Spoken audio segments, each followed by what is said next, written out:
Salut à tous, j'espère que ça va bien, et aujourd'hui dans cette nouvelle vidéo, je vais vous montrer comment émuler un clavier et une souris grâce à un Arduino, l'Arduino Leonardo, c'est parti.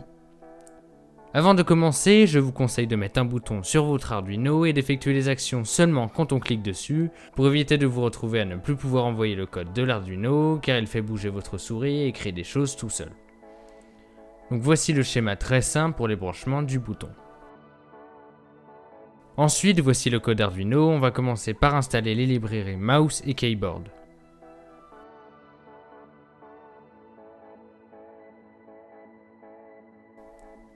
Lorsque ceci est fait, on va pouvoir commencer à coder, donc voici toutes les fonctions possibles. On va commencer par les fonctions pour le clavier. La première fonction est la fonction keyboard.begin qui va permettre de démarrer la liaison avec l'ordinateur, et son inverse la fonction keyboard.end qui va permettre de stopper la liaison. La fonction keyboard.press va permettre d'appuyer sur une touche, et la fonction keyboard.release va permettre de relâcher cette touche. Et enfin la fonction keyboard.releaseAll va permettre de tout relâcher. Ensuite, si vous voulez écrire du texte, il y a une fonction qui s'appelle keyboard.print avec le texte à l'intérieur. Et enfin la fonction keyboard.println va permettre d'écrire puis de faire entrer. Et pour finir avec le clavier, il y a la fonction keyboard.write qui va permettre d'écrire vos caractères en hexadécimal. Pour les touches de clavier du type CTRL, ALT, FN, F1, F2, F3, etc., voici ce qu'il faut écrire.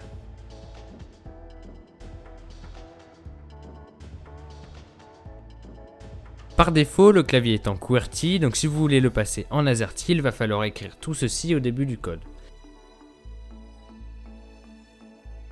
Et dans votre fonction, rajoutez FR2EN avant votre texte. Et ce que l'Arduino va faire, c'est transformer le AZERTY en QWERTY pour qu'il puisse bien écrire ce que vous vouliez.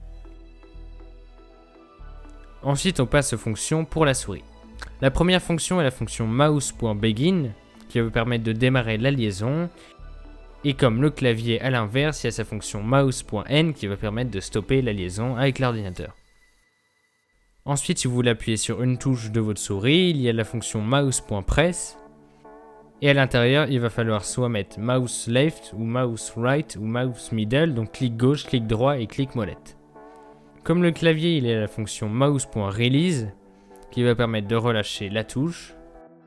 Et ensuite, si vous voulez appuyer puis relâcher directement, il y a la fonction clic qui va permettre de juste cliquer. Si vous voulez faire bouger la souris, il y a la fonction mouse.move avec la valeur en X et la valeur en Y à l'intérieur. Et ensuite la troisième valeur, c'est pour pouvoir faire descendre la page. Donc si vous mettez par exemple -50, la page va descendre. Et enfin, si vous voulez voir l'état d'une des touches, il y a la fonction mouse.isPressed qui va permettre de voir si le bouton est appuyé ou non. Maintenant que je vous ai fait la liste de toutes les fonctions, on retourne dans le code et je vais vous montrer un exemple. Pour information, si vous voulez faire des fonctions qui s'exécutent seulement quand vous cliquez sur le bouton, il va falloir mettre un if, .digitalRead, avec à l'intérieur le numéro ou le nom de votre pin. Et à l'intérieur de votre if, vous pouvez mettre toutes vos fonctions. Et pensez à ajouter un peu de délai pour qu'il n'exécute pas le code plusieurs fois de suite. Voici un exemple.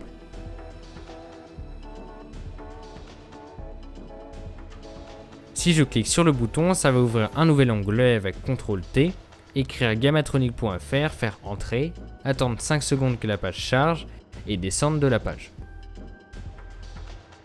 Vous retrouverez toutes les informations, le code, les librairies, etc. sur notre site internet, le lien est dans la description.